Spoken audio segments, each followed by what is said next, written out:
There's a kind of silence that only exists when you're home. It isn't the emptiness of boredom or isolation.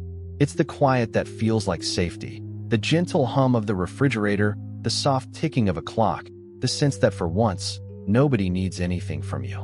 In that stillness, something inside you exhales. For many people, staying home isn't withdrawal from life. It's recovery from overstimulation.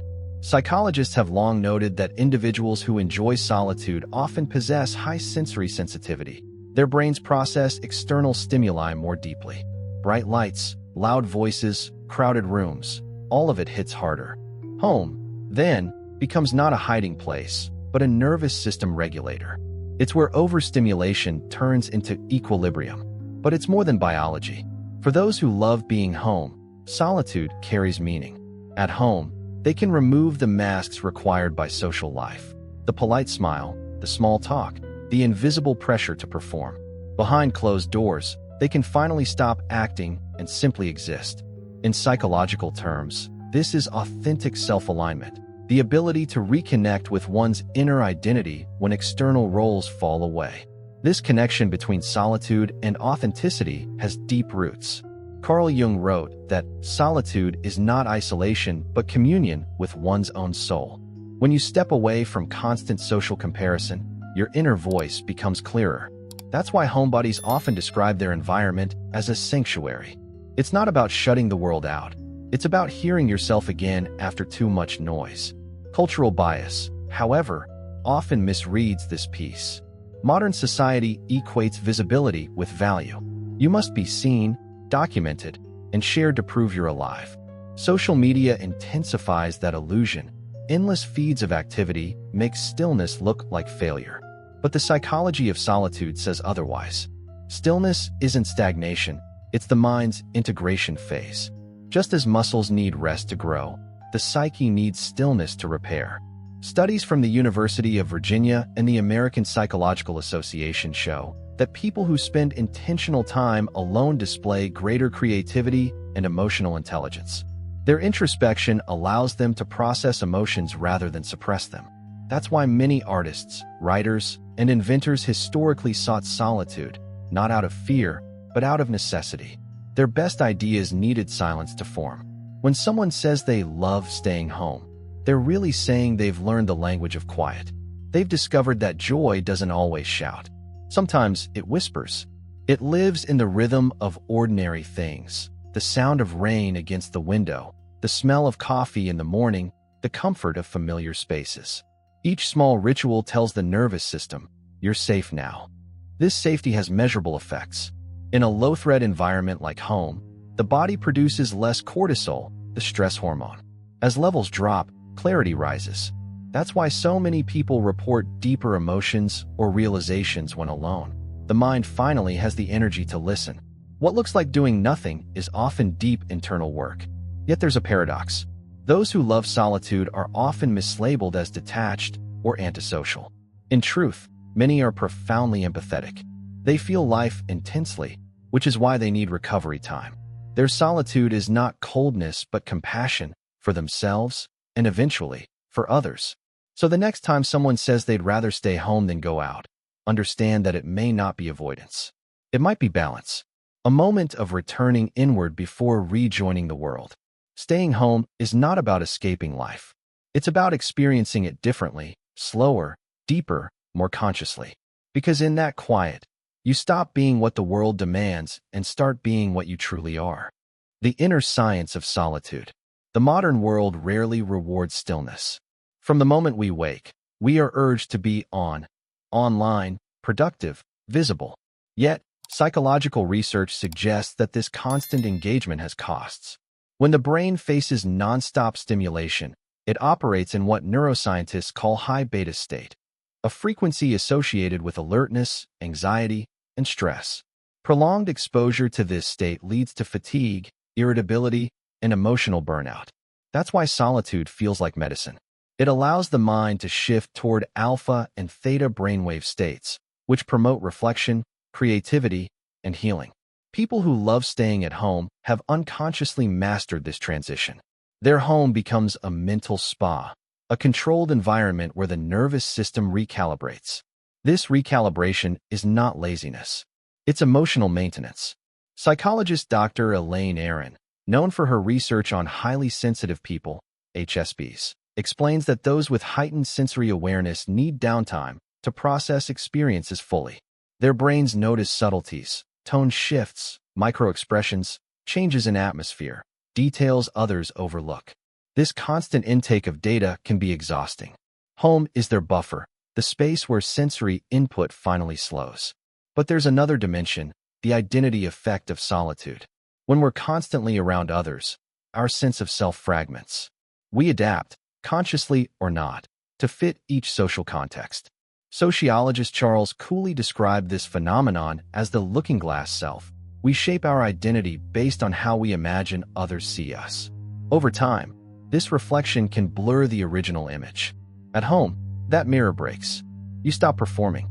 You return to what the psychologist Donald Winnicott called the true self. In solitude, the social masks fall away and authenticity emerges. That's why homebodies often report feeling more real when alone. It's not a metaphor.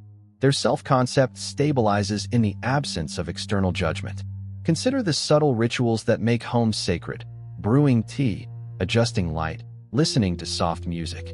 To an outsider, these look like trivial routines. To psychologists, they are acts of emotional regulation. Each small, predictable action signals safety to the amygdala, the brain's fear center, telling it that the environment is secure. This explains why people who love staying home often describe the space as healing. Their brains are literally rebalancing neurotransmitters that lower anxiety and boost serotonin. There's also a spiritual layer to this. Across cultures, sacred spaces have always been quiet. Monasteries, temples, and meditation huts were designed for withdrawal, reflection, and inner peace. The modern homebody continues that ancient tradition in an urban context. Their apartment, room, or corner chair becomes the 21st century version of a monastery cell, a place not of confinement, but of communion with self. Psychological studies also link solitude to higher metacognition, the ability to think about one's own thinking. When external noise fades, introspection deepens. You start noticing your emotional patterns, your triggers, your habits of thought. This awareness leads to better self-regulation, which is a key marker of emotional intelligence, EQ. That's why, paradoxically, people who enjoy solitude often navigate relationships more skillfully. They understand emotional boundaries because they've studied their own. However, solitude is not automatically healthy. Psychologists distinguish between voluntary solitude, chosen quiet, and involuntary isolation, imposed loneliness. The difference lies in intention. When you choose solitude, you control the narrative. It becomes self-care. When solitude is forced, it can morph into alienation. The home-loving personality walks this line carefully. They value connection, but on deeper terms, quality over quantity, silence over superficial noise. A striking finding from Harvard's study of adult development, the longest-running study on human happiness, reveals that fulfillment comes not from the number of social interactions, but from the depth of relationships. People who cherish home often embody this truth. Their friendships are fewer but stronger. They prefer conversations that breathe, ones where silence isn't awkward but comforting. The world often misunderstands this preference. You should go out more, people say. But for those attuned to introspection, going out without purpose feels like dilution. Their energy drains in crowds, not because they dislike others, but because they absorb them. Empaths, individuals with high emotional resonance, experience social fatigue faster. Home becomes their emotional decompression chamber, the space where they release absorbed tension and reclaim their baseline calm. And that calm matters. In an overstimulated society, tranquility becomes rebellion. Staying home is no longer passive, it's countercultural. It's the quiet refusal to equate movement with meaning. In that stillness, the mind doesn't retreat, it refocuses. It begins to see details hidden by speed, the texture of light on walls, the pulse of breathing, the rhythm of rain. This attention to subtlety explains why so many creators, writers, painters, composers, thrive in solitude. The brain, freed from constant interruption, enters flow state, a psychological zone where time dissolves and creativity expands. Mihai Csikszentmihalyi, the psychologist who coined the term, noted that solitude often provides the uninterrupted mental space necessary for this state to occur. In essence, home is not a retreat from the world. It's a rehearsal space for consciousness. Within those walls, the mind reorganizes chaos into clarity, emotion into insight, and stillness into strength. Silence does something rare to the human mind. It lets truth surface. When the noise of obligation fades, unprocessed thoughts rise. That can be uncomfortable. Many people avoid solitude for this reason. In stillness, they confront what distraction normally conceals: regret, insecurity, unresolved emotions. But for those who love staying at home, this confrontation is not punishment. It is cleansing. Psychologists describe this process as emotional integration. When the body relaxes and the prefrontal cortex regains control, the brain can finally file away experiences that were left emotionally open. It's why tears sometimes come out of nowhere when you're alone, not because of sadness, but because the system is repairing itself. In that sense, solitude functions like therapy. It gives space for digestion, not of food, but of experience. The modern environment constantly fractures attention. Notifications, conversations, background media, they scatter mental focus into fragments. Yet every act of creativity or self-discovery requires the opposite: sustained attention. Home provides the conditions for that. No stage, no audience, no external script. In that privacy, thoughts reconnect. This reconnection strengthens self-coherence, a concept in cognitive psychology referring to the harmony between one's thoughts, emotions, and behaviors. The more coherent a self becomes, the less reactive it is. That's why solitude tends to produce emotional steadiness. People who enjoy quiet environments are rarely impulsive. They have practiced inner observation. There is a misconception that solitude equals stagnation. But internally, a quiet person may be in rapid transformation.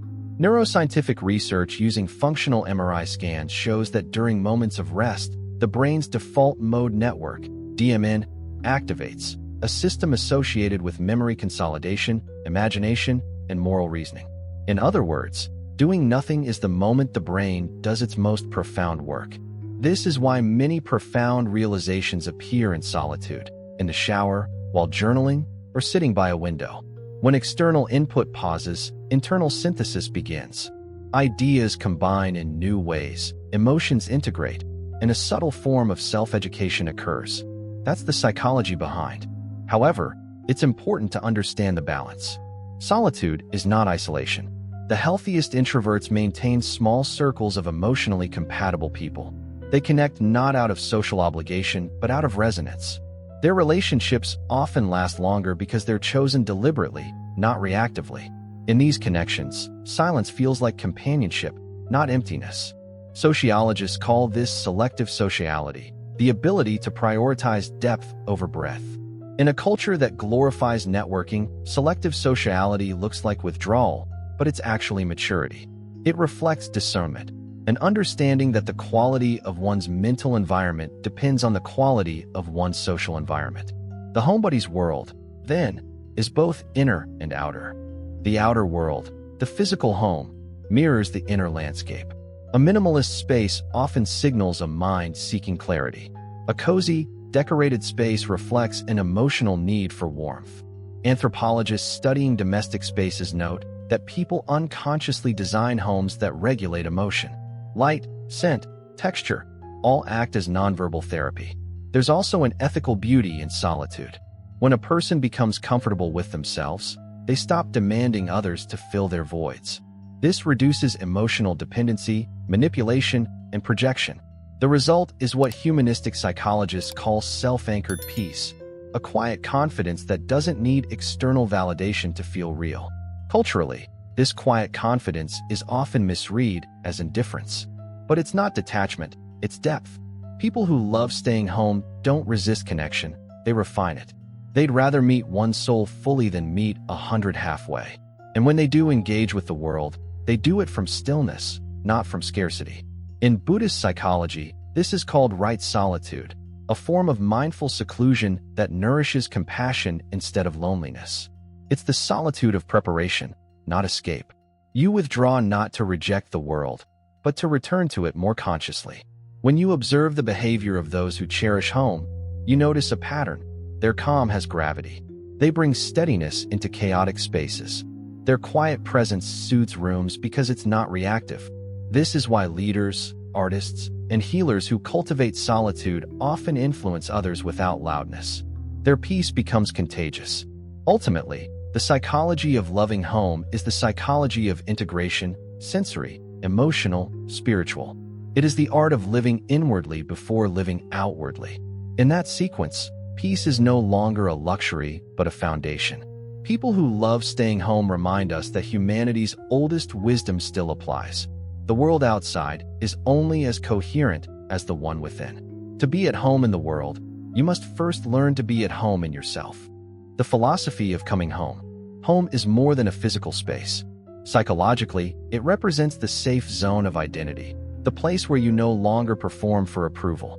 When you close the door behind you, social expectations fade, and what remains is pure existence. The stillness that fills that space is not absence. It is awareness. People who love staying home understand something many overlook: the value of unobserved moments. In a culture addicted to documentation, where every meal, trip, and smile is captured, the invisible moments become sacred. The quiet breakfast, the afternoon light shifting across the floor, the hum of rain at night. These are the micro-anchors of presence, reminders that life's essence isn't spectacle but sensation. Philosophically, this reflects existential grounding. When external meaning feels unstable, the home becomes the point of return, the proof that peace can be self-generated. You don't need applause to feel real.